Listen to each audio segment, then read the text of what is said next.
Welcome everybody to Forza Motorsport 7, and today we're taking a look at the 1957 Maserati 250F.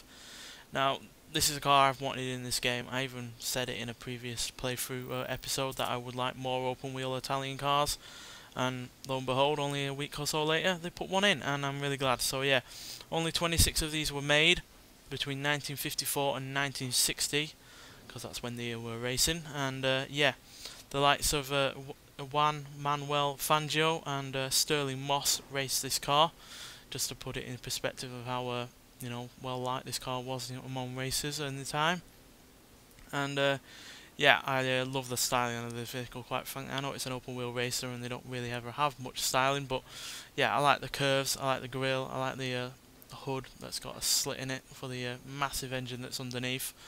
And yeah, I just love all the little detailing that you can see on the car, from the springs to the rear end, and you can see right through to the back of the seat and everything. It's just such a nice car, and even that little grille there right next to the Maserati badge with the exhaust sticking out the side right across near the driver. It's just, yeah, nice bit of styling, quite frankly. And yeah, all of it has inside of it this massive engine, and I say massive, it's a V12, but it's only 2.5 litres, and it produces 315 horsepower and 221 pounds-feet of torque, which is pretty decent for the mid-50s, late 50s. And yeah, you might be wondering why it's got such a small cubic capacity. Well, that's because of the way taxes work in Italy. The smaller the cubic capacity, the less tax you pay. So you can have a V12, but as long as it's 3 litres, 2.5 litres, you're doing alright.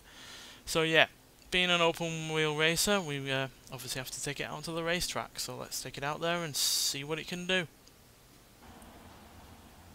Right, we're at the Nürburgring GP circuit. Here, because, well, on the normal Nürburgring, this car made a, driven by Fangio, made a stunning race. He was 48 seconds behind, and over the course of 22 laps, he made all of that up to overtake the leader on the final lap, and he broke 10 Nürburgring records on that one race.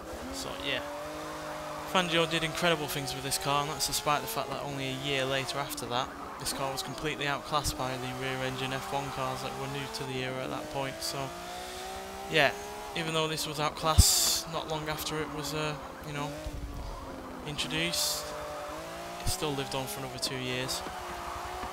And yeah, I'm just glad that Maserati actually made this thing, because it's incredible, really. High rev range from that screamer of a V12.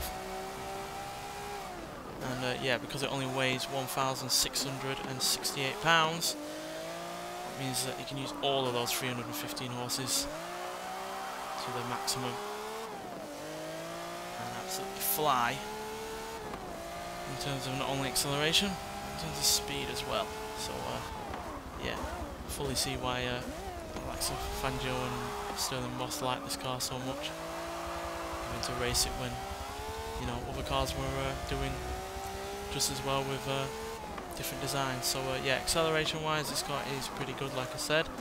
0 to 60, 4.282 seconds. 0 to 100 in 8.882 seconds, going on to a top speed of 180 miles an hour. That's fast even by today's standards, and yes, I know this is hardly a practical car. No seat belts, only one seat. Certainly got no safety features whatsoever.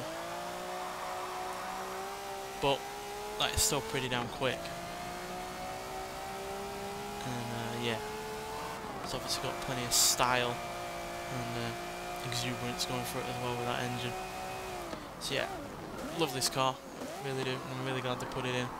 I'm not obviously saying that they were listening to me when I asked for more open wheel cars, but nonetheless I am glad that they have put another one in, and hopefully they will put some more in, because I'm in no doubt that there are plenty more out there from Italy, Germany, other countries for us to try out on this game. And if they're even half as good as this car, then we're in for a massive treat. So yeah, there we go. So yeah, all 3 of the cars that I chose to review out of the latest car pack were Italian. It's not a coincidence, it's just, they just so happen to be the 3 cars that I like most out of the car pack. But yeah, it's an overall decent car pack, but it's these 3, this Maserati, the Fiat and the Alfa Romeo, that really make the car pack as good as it is. So yeah, highly recommend getting it just for those 3 cars. But then if you like some races as well, some newer races in this Maserati, then it's well worth trying out for them as well. Anyway, thanks for watching, and I'll see you in the next one. Bye.